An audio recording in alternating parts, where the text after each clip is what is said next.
Hello and welcome to Spirit Sessions, A View of the Light. We're so glad you spent this time coming in and watching our show today. I'm here with my co-host, Teresa Warren. Bex Marie is off today, but we have someone stepping in for Bex, but he's like part of the family, the Spirit Sessions family. His name is Ron Schaefer, and you've probably seen him before. He's a miracle mindset coach and so much more. He's been doing so much more, and he'll be Paris bound next year. We're just putting that out there to the universe for him. Yay.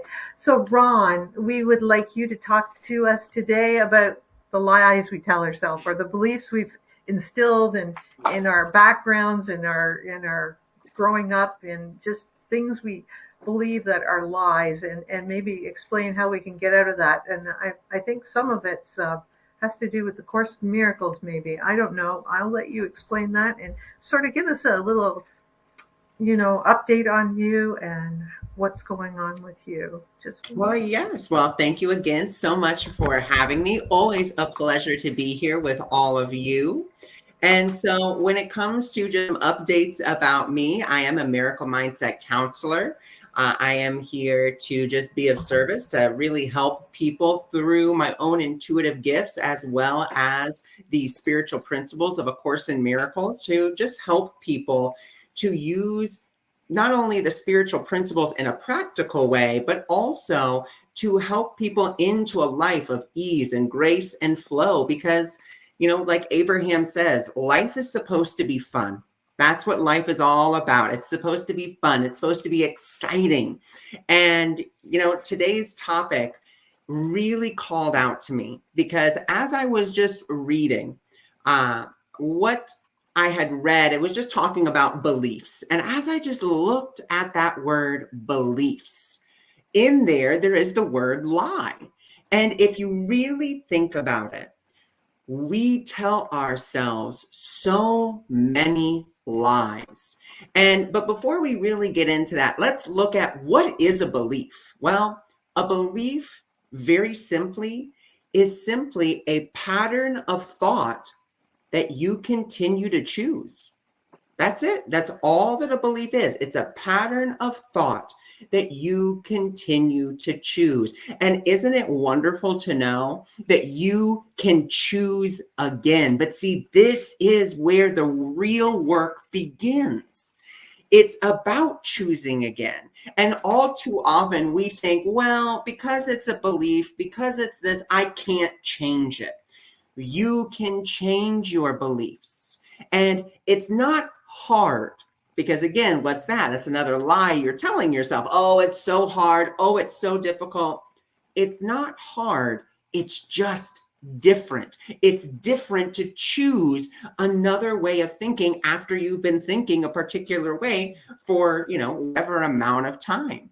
But it's not hard. It's just different. It's about focusing your awareness, and that's that light within you, focusing that awareness on another thought, on another thing. And that's why when we do affirmations or hypnosis or whatever the case may be to help us kind of reprogram our minds, sometimes it doesn't work. And the reason it doesn't work isn't because the affirmation isn't good or not because you just can't change or whatever the case may be. It's simply because perhaps some of the words that the person is using or that you are using, you don't believe. And that's okay, but just switch the words to what you do believe. And you can think of it in the way of like when there's subtitles on a show, it's in a different language and you are, you're watching it and maybe they say one word and that word in that foreign tongue and it means, love. But then on the subtitles, it says like. It's just another word that you can then kind of transpose. And that's all that we're doing. We're just using a word that better aligns with what we want to start focusing on and start putting our awareness on, our attention on. But we have to, first of all, be willing to say, you know what? this belief or this lie that I'm telling myself is hurting me and I don't want it anymore. So we have to do something really, really important, which is not only acknowledge that, okay, this isn't helping me anymore, this is hurting me. We have to let go of the value that we have for that particular belief. And what does it mean to let go of the value? To let go of the value just means to stop putting all your focus and attention onto it. We value these lies we tell ourselves, especially the unworthy lie. Oh, I'm not good enough. I can't do this. I can't. There's a lot of I can't, or I won't, or this won't happen, that won't happen. And all of that, all that is because you are believing this lie that you have told yourself over and over and over again. Not that it's true, not that this belief can change you, but it does seem to impact the reality with that you're living in on a continuous basis. And why does it do that? Because where is the world coming from? It's coming from your beliefs. It's coming from what you believe, because our mind, like I said, is that projector. It is our awareness. It is the light. So if you put a picture in front of that light, well, all you're going to see is that projection. You're going to see that picture on a bigger screen.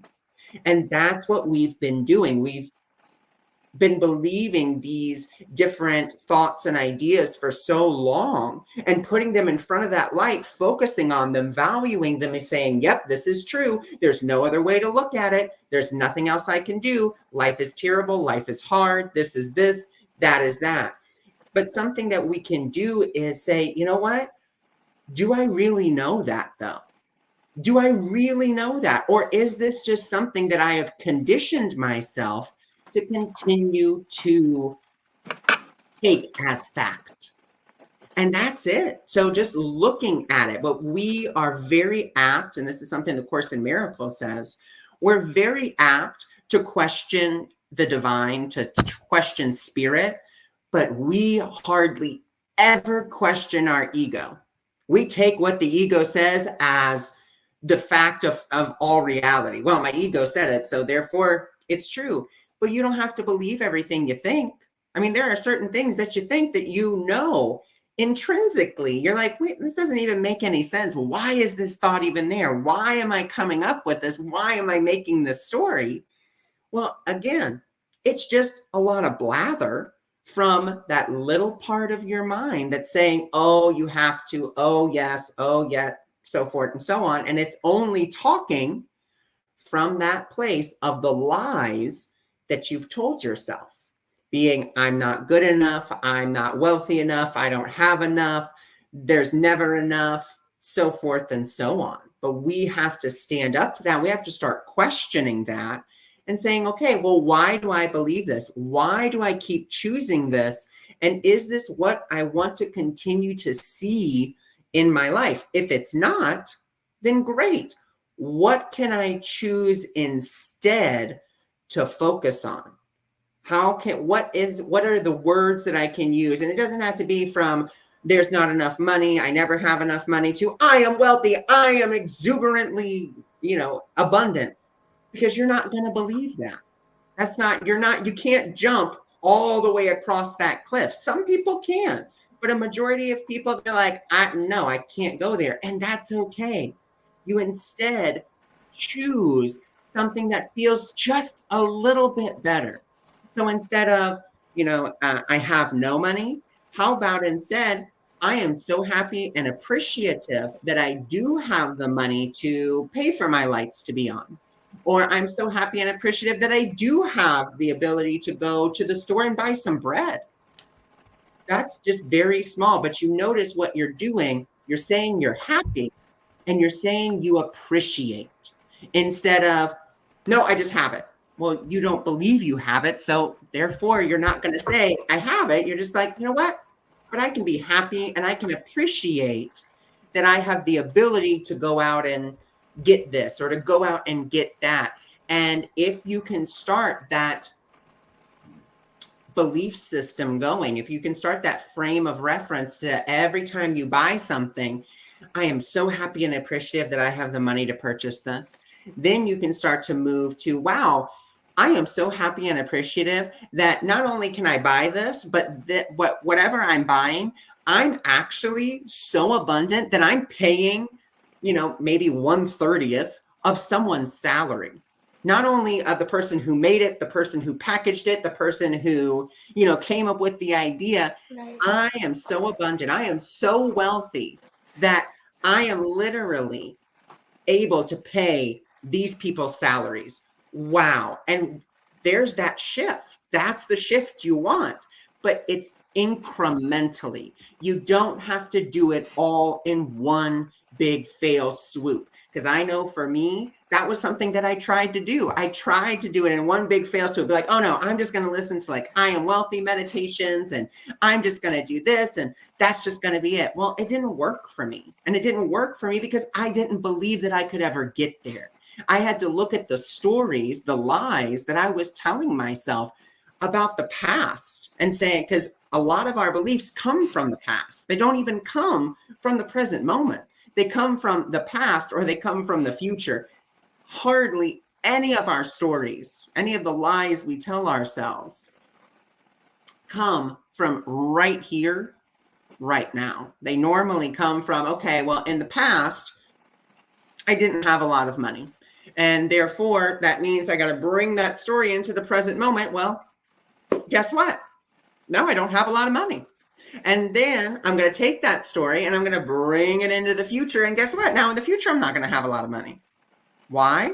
Because I'm bringing the past, or I'm bringing that past belief, I'm bringing that past story, I'm bringing that lie with me and saying, well, this is just reality. This is what I got to deal with. Is that because of our innate ability that we fear change?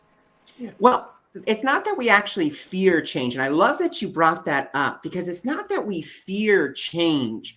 What we fear is the unknown. What we fear is not knowing what, excuse me, what we fear is, I like to put it in these terms. Let's say you've been in a dark room for your whole entire life.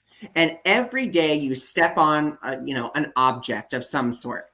And then let's say someone comes to that door, opens up the door, floods the room with light, right? And you're like, whoa, that light's really bright. And they say, you can come out of there and you see outside the door, you see this beautiful, gigantic space. There are tables full of fresh food and it's decorated. There's beautiful music. It seems a lot warmer like out there than it does inside your cold little dark hole. But you're so used to your little cold dark hole that you fear that anything outside of that cold dark hole is actually going to hurt you. Because you're so used to the cold, dark hole. You much rather hit yourself with that rake over and over and over again than take a step into what you do not fully understand. Because that's where that fear of change is. It is a lack of understanding of what we're going to move into. And it also brings back that lack of trust. Because again, we're very apt to question spirit, but we do not question our ego. The ego says, well, that's actually not what I'm used to, not what I see in front of me all the time. So therefore, it must be dangerous. Therefore, I must protect myself. Therefore, we're not going out there. Where spirit, on the other hand, is in a constant state of unfolding. Always unfolding. And that's why we have the ability to change our minds about things. And that's why our reality, or that's why our existence is in a constant state of what we could say is flux or change or unfolding. And I know for me, change was a very scary word. So that's why I've adopted the word unfolding, because unfolding just feels better to me. I'm just like, you know what? Life is unfolding. And whatever is unfolding is always for my benefit. I may not always be 100% clear on what that benefit is or how it's going to benefit me, but it's always going to benefit me in one way, shape, form, or another. And what a beautiful blessing. What a beautiful way to look at it. Instead of, well, things are going to change. Well, when we think about change, again, the lies we tell ourselves, we come up with this story. Oh my God, here comes change. And now I'm going to have to do this. And now things are going to do this. And oh my gosh. And, we start coming up with this story. But if we can just, again, choose a different word, choose a different way of looking at it, and begin to shift that belief from change is so hard to, you know what, life is always unfolding. Okay, well, that's a lot different than life's always changing. There's nothing you can do about it. It's life's unfolding, and it's unfolding for your benefit, not, well, life is full of change and life is uncertain and you're not guided and life's just going to throw you around for however long it wants to. Instead of, again, life is unfolding. It's unfolding for your benefit. Spirit is guiding the whole entire process. And all you have to do is be the willing participant and allow yourself to go into these different avenues of shift or unfolding in whatever way, shape, or form. I find it's kind of strange that as humans, we are afraid of these unfolding because it's different. But at the same time, we're so easily bored. And I'm just wondering how those two positions can be reconciled.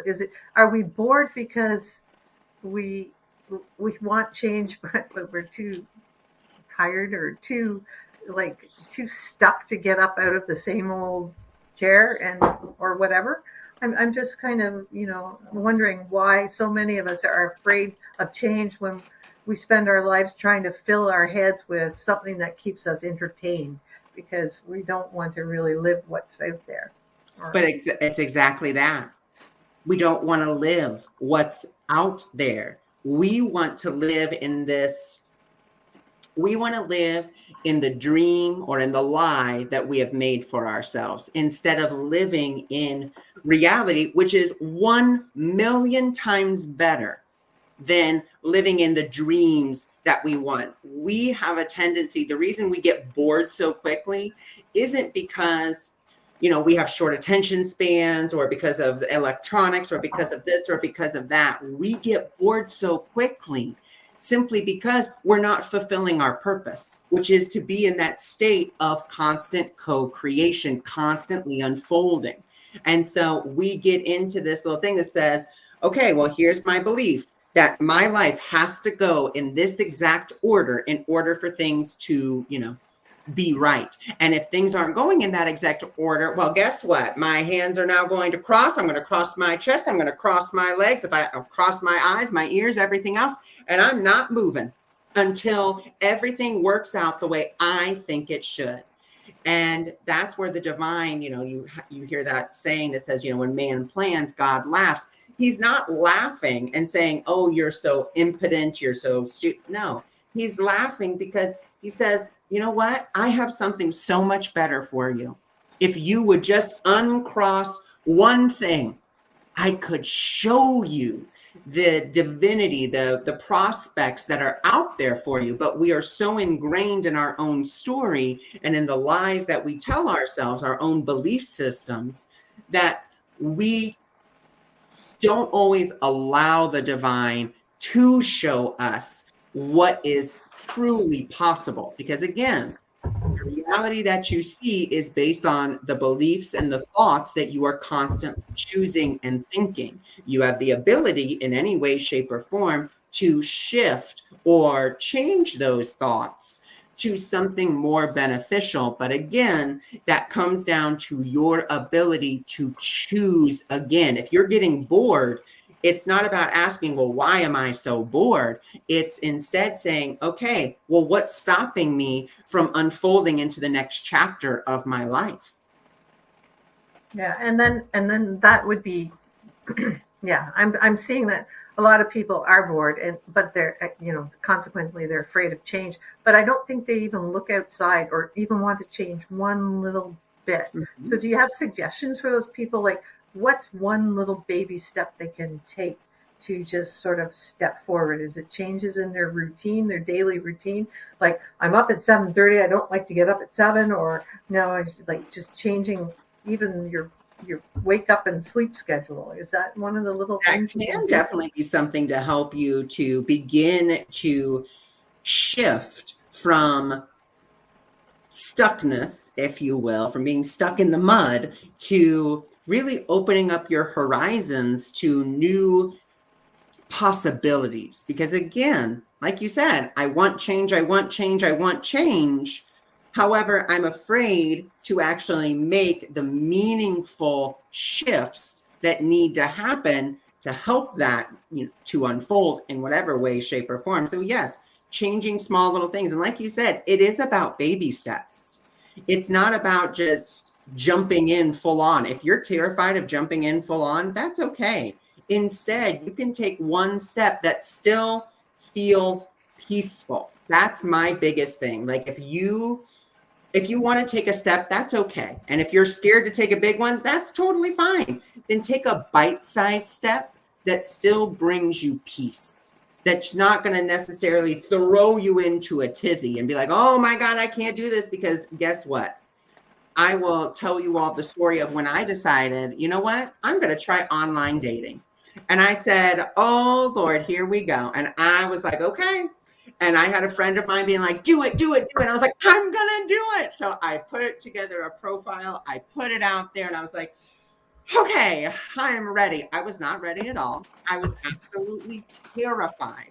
And I get my first message from a first person who basically is telling me their whole entire life story, and then telling me that basically they're in an emotional codependent relationship with their caregiver, but they'll be willing to move. And I was like, okay, well, thank you so much. That was a lot. But again, why did that come to me? It came to me because my thoughts and beliefs, the lies I was telling myself was, there's a bunch of crazy people here.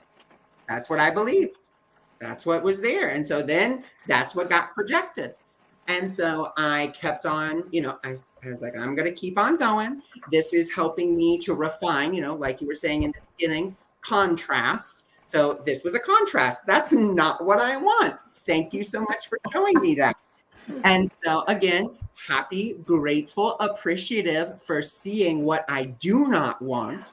And now let me begin to shift and change my thoughts and beliefs so that way I can bring forth, or I can see what I do want.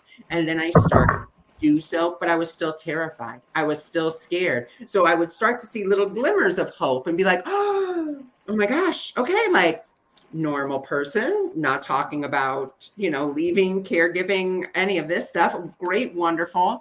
But still, because I was still in fear and not really wanting to change, not wanting things to unfold, I stopped myself from doing so, that self-sabotage that we all do when it comes to big changes like that. So needless to say, after 3 months, I got off and I was like, okay, we're done, just done. And so I had to reevaluate. And I said, okay, let's really reevaluate here. And let's just take a bite-sized step. So instead of just jumping into online dating, I instead decided and said, what feels peaceful and what feels good in a direction that I could go out and still meet people and have meaningfulness to something that I got very clear on. I want to have meaningful connections, not just connection, because for me, it's not hard to connect with people. I can connect with people. It's not a hard thing. It's something that comes very naturally to me, but I want to have meaningful connections that are not only meaningful to me, but meaningful to the other person as well. And so I had to get very clear on that as well and look at my beliefs around that. And then the step that came to me was go to a dance class, because that's something that I really enjoy doing. I enjoy dancing. Why do I enjoy dancing? I don't know. It's just something that I really like. I got to go to a dance class when I was younger, and it was something that really just drew me in. And so I found a local dance class. I was able to go. And the first time I go in there, again, was I still terrified? Of course I was. However, I said, you know what, but I'm going to go in here and I'm just going to go have fun. So I said, I'm here for the dance class. They said, okay. And I said, this is kind of where I am in dancing, like kind of what I remember. And so they were like, well, let's do, a salsa. And I was like, let's do a salsa. I'm up for it. We do it and we switch, we're kind of switching partners. And I get with this one lady and, we're kind of talking. She's like, I'm so sorry. I'm like, I'm so sorry. I was like, neither of us are, experts at this, so no worries. And then she was like, oh, I'm having a hard time like with this step, blah, blah, blah, blah, blah. And she finally, being with me, apparently, she felt comfortable enough to finally be like, hey, I'm having a real struggle like with this step. Could you help me, to our instructor? And so the instructor came over and helped her with the step. And, then we just kind of started talking and she was like, oh, I'm a control freak. And I was like, oh, me too, recovering control freak right here. We start talking, we go through the whole thing. And she's like, well, I'm taking dance classes here with my husband because, we're going to be renewing our vows. And I was like, oh my God, that's so great. That's so wonderful. And, just starting this conversation. And of course, going back to the class every single week, then allowed me to build a meaningful relationship where I was invited to the vow renewal of these people who I only met 5 weeks ago. But again, it was a meaningful how nice connection, not just, okay, well, I'm here to help you just win this one instance or, whatever it is. It was a meaningful connection. And how did I do it? Because I chose to take a peaceful, smaller step instead of, I'm just going to jump into online dating and that's it. For some people, they can do that. And that's great. And that's wonderful. For me, it wasn't that. It wasn't that. And so I had to take a different route so that I could really start to get comfortable or more comfortable with having these meaningful connections instead of just, well, we connected, cool, great, whatever the case may be. We had a conversation, but like a real, not only beneficial for the person, but beneficial for me as well. So you have to, again, look at those thoughts, look at those beliefs, question those thoughts, question those beliefs. Because again, we're very apt to question the ego, we're very apt to question spirit, but we do not question our ego enough. And if we start doing that more and more, we're going to start to get more and more comfortable. We're going to start really seeing things shift and change in our lives because we can start to be like, why do I still value this? Why am I still choosing to believe that I can't dance or that I can't sing or that I can't do this or that I can't do that? Why am I still believing that? Why? Because my Aunt Jody, Jody told me when I was 5 years old that I should not quit my day job. Like, why am I going to continue to carry that with me when I don't have to, when it happened in the past or hasn't even happened yet, just based again on a past perception? Ron, do you think the Course in Miracles is a bunch of baby steps? I do believe that the Course in Miracles can be baby steps if you're willing to let go of what you think and what you think you know. If you are steadfast in thinking that there's only one way, then I don't think the Course would be for you. Because the Course says in it, it says either you will believe me wholeheartedly or you won't believe me at all. And to me, the Course was something that really called to me, not because of its religious undertones, but more because of the practical nature of the tool or of the tools, if you will, which is the 365 days of lessons that I could use. And as I was using them in everyday life, I could be like, wow, like one of my favorite lessons is lesson number 5. I am never upset for the reason that I think I am.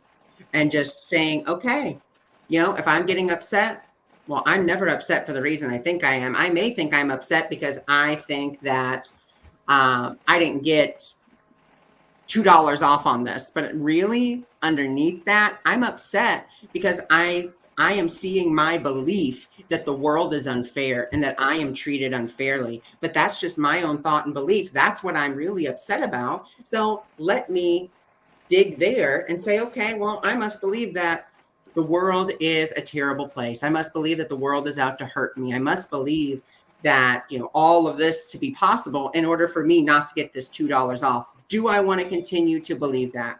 Do I want to continue to be in that space? No, because it doesn't feel good and it's hurting me. I don't want to hurt myself anymore. We have all hurt ourselves far too much. And we need to start really valuing and honoring not the ego aspect of us, even though that is an integral part of us. You know, it is something we made, something we created, but it's not the truth of us. We need to start valuing, honoring, and going to more of the truth of who we are. And that truth of who we are is the light, is the truth, is joyful, is happy, is ecstatic. But again, we all have, and this is a big belief that everyone has, I think, in one way, shape, form, or another, which is I can't be happy for too long. Because if I'm happy for too long, don't worry, the shit's going to hit the fan, the boot's going to drop, something bad's going to happen. I can't be happy for an extended amount of time. And even if I am happy for, let's say, a day, 2 days, there's always in the back of my mind that little lie that's playing, that little tape. You know something bad's going to happen. You know something bad's going to happen. You can't be this happy all the time. You know, da, da, da. And I always remember my mom saying, after my laughter comes tears. And that was just when we were acting. But I'm thinking, no, it could be just more laughing. Right. It can be, but we have to look at that lie that says, well, why can't I be happy all the time? Why can't I be in exquisite joy? Why can't I smile? Why is it that I have to only have these peaks and valleys? Why can't I just be on this ascending ride that just keeps on getting happier and happier and happier? Well, it's because there's a lie in us that says we can't be happy. You can only be happy for a little bit because you got to have a peak and then you got to go down. You got to feel bad. Why do you have to feel bad? Again, I'm not saying that we don't feel are what we could say negative emotions. However, we can examine them, we can look at them, we can feel them, and then we can let them go, because really all a negative emotion is when it rises up, again, another lie that we tell ourselves is, oh my God, this negative emotion is going to be around forever, or, and whatever the case may be. And we say happiness can only last a minute, but sorrow can last a lifetime. Why in all of creation would we want to believe that sorrow can last for a lifetime? Why would you want to sit in that? Because all sorrow, anger, all that stuff is just simply the universe's way of telling you that you are seeing yourself opposite to how the divine sees you in any particular situation. So let's take sorrow, for example. If you are sorrowful, if you are in grief, again, you feel it, you acknowledge it. There's nothing wrong with it. It's only telling you that right now you believe that you have lost love, because that's really where sadness is. If we're honest, it just comes because I believe I have lost love. I am grieving that I no longer have this love available to me. Is that true? No, love is always available. The energy of love may shift in form, but that's all it did. It just shifted in form. Didn't get taken away from you. The divine isn't out to get you. None of that. So again, if we question that and be like, okay, well, why am I so sad? Well, I'm so sad because I believe that love has been taken from me. And then we go to anger. Well, why am I so angry? Well, I'm angry because I'm feeling that I am being unjust, or that there is no justice in the world. There's just no justice. But again, let me go back. Is it about my justice and what I believe to be just? Or is it about the divine justice? Is it about the divine coming in and saying, okay, let's look at this from, a higher perspective, so forth and so on. In truth, this person did nothing wrong. They did not hurt me because they did not change the truth of who I am.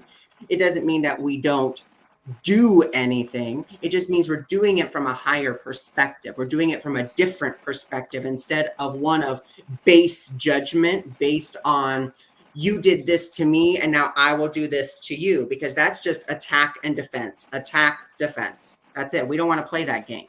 And then we can even take another big one, which could be let's see, what's another? See, sorrow. We could take lack and scarcity as another great one. So lack and scarcity. I am feeling that I am lacking. Well, I can't be lacking anything because I am the divine child, which means I was created whole, pure, perfect, protected, provided for in all ways. I was given everything. So how can I lack anything if I was given everything? The only way that I can lack everything is if I am believing that there could ever be a situation in which I could not be given that which is already mine. I must, and so then we can look back at ourselves and say, okay, well, what am I not giving in this situation?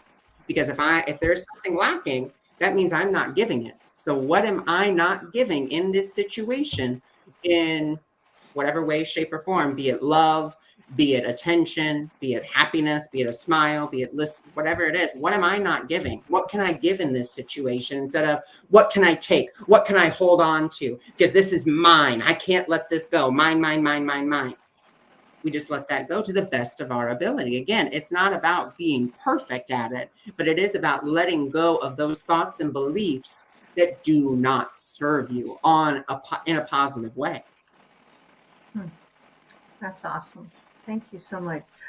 Ron, before we get into our 3 special questions, I want you to tell us what you are offering, what's coming up new for you on your new webpage. Give us a little roadside tour of your website and what courses and what things are available to people who want to get more from you. So you can always go to awakeningmiracles.org, and on awakeningmiracles.org right now I'm doing my 8 weeks of guidance course, which is an 8-week course where either you do it individually with me or we can set it up with other individuals who are also signed up, where we learn about how to tap into guidance, how to tap in to that which is always ours, because there's a lot of traditions that are all about let's just tap into guidance. But again, we're so used to listening to our guide of pain, if you will, the ego, instead of our guide of love and peace and joy. So that's what the course is designed to do, to help you tune in to that small, still voice that is within. And then if you're interested, you can always join my Awakening Miracles private group, which is it's on Wix Spaces. And in that private group, that's where you get your daily Monday morning message. Or not daily, well, that's where you get your weekly Monday morning message. And then on Thursday, we have our Thoughtful Thursday. You get exclusive content like when I go live and I do a live Zoom reading party. And that's only for participants on my Awakening Miracles private group. So the invitation. And that's on Wix, and put the invitation in our description so people can go there and. Yes, and you can only get it there. That's the only place that I will do that free reading party. It's just on Zoom. You don't have to be on camera. You don't even have to really unmute yourself. Sometimes I'll have a special guest with me doing readings together. And so, me and my special guest will, just pick the people there at random. Everyone will get a reading. It is just a generalized reading. It is not specifics, because we do want to make sure that we do get to everyone. And I like to do those at least I would say bi-monthly. So it's every 2 months that I will set that up, get that going, so forth and so on. So if you're interested in that, you can, of course, like Rhonda said, go check out the description that has the invitation and the link and all that stuff. And that is my current offerings. So very nice, very nice. So anything else coming up that you're exploring right now? Any books or any other things that you're working on? Or? Something else that I am working on is I've been doing a lot of live reading parties, and the live reading parties is basically where I just go into someone's home and, we just kind of do readings. And it's just been a very interesting process. I've been getting more and more invitations to do that. Again, if you can't do it live, like in person, that's fine. I do offer that over Zoom as well. It's a live Zoom reading party.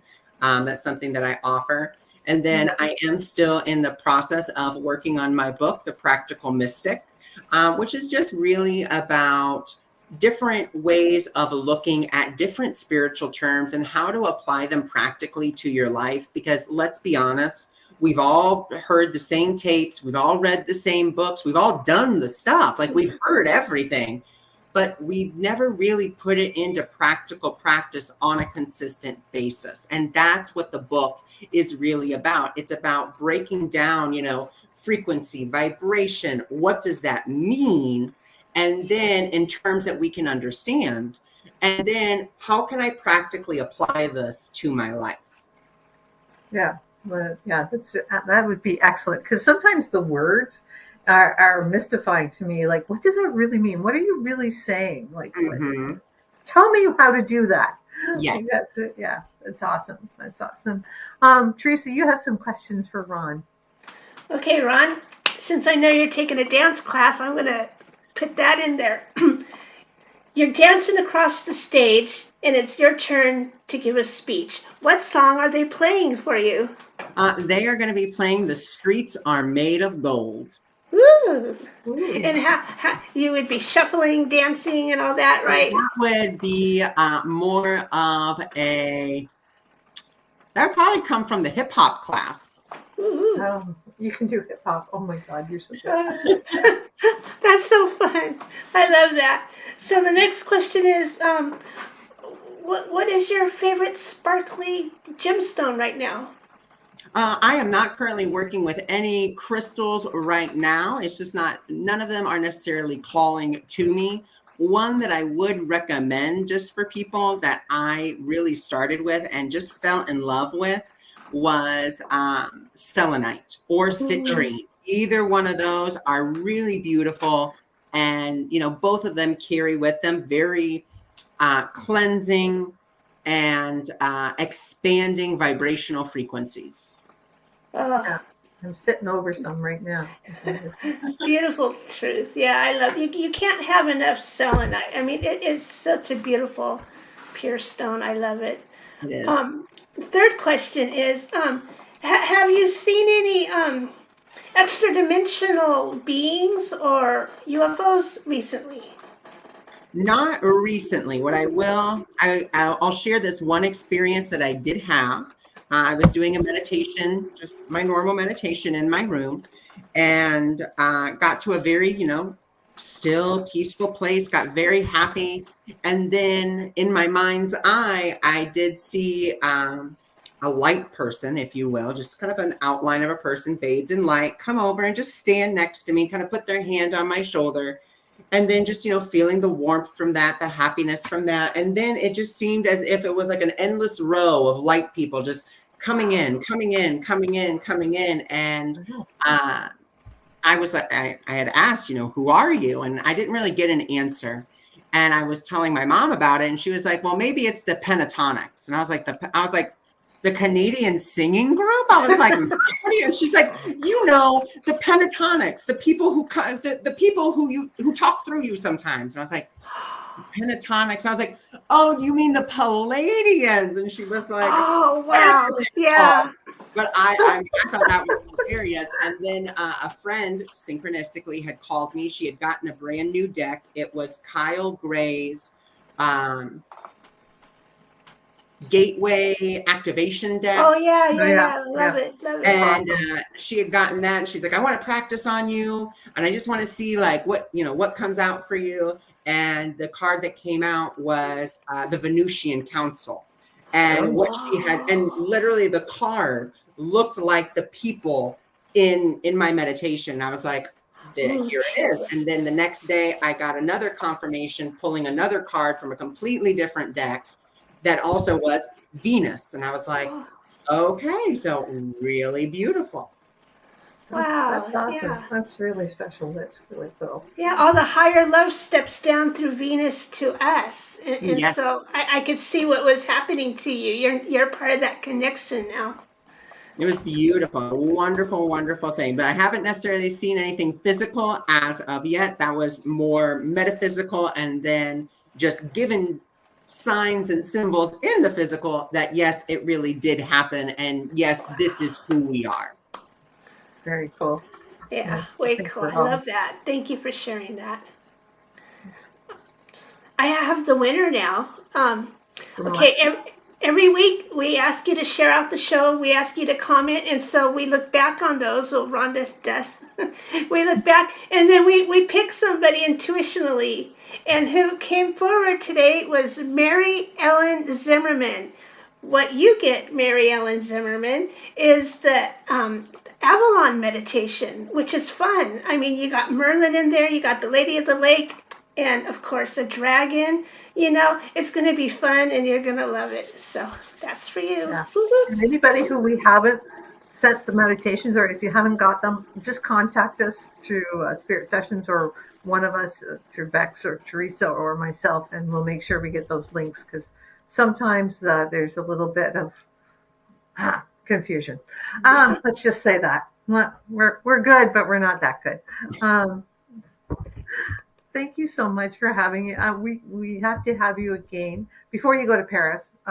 Right. I just like to tell anybody, if you are in Paris, France, and you want some readings with Ron, or you want to have a big party with Ron, Ron is available to come to Paris and do readings there in Paris. So he will do a party for you in Paris. He's happy to do several parties in Paris. Yes. Yes. If you're close to the Eiffel Tower, even better. Or the Louvre. The Louvre, Arc de Triomphe. Oh, yeah.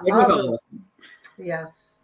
I have a book suggestion. You watch, read or listen to The Sisters of Night and Fog.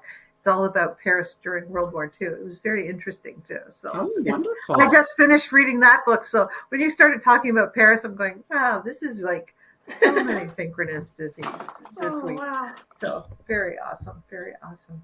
Thank you so much. And we hope you had a great time. We did. And anything else, Teresa, coming up for next week that you can remember you want to say? Or? I don't remember next week. I'm doing good remembering today. I don't know. We can't tell lies because we can't remember them. That's the problem right now. So thank you very much. And we'll see you next Sunday, everyone. Namaste. Thank you all.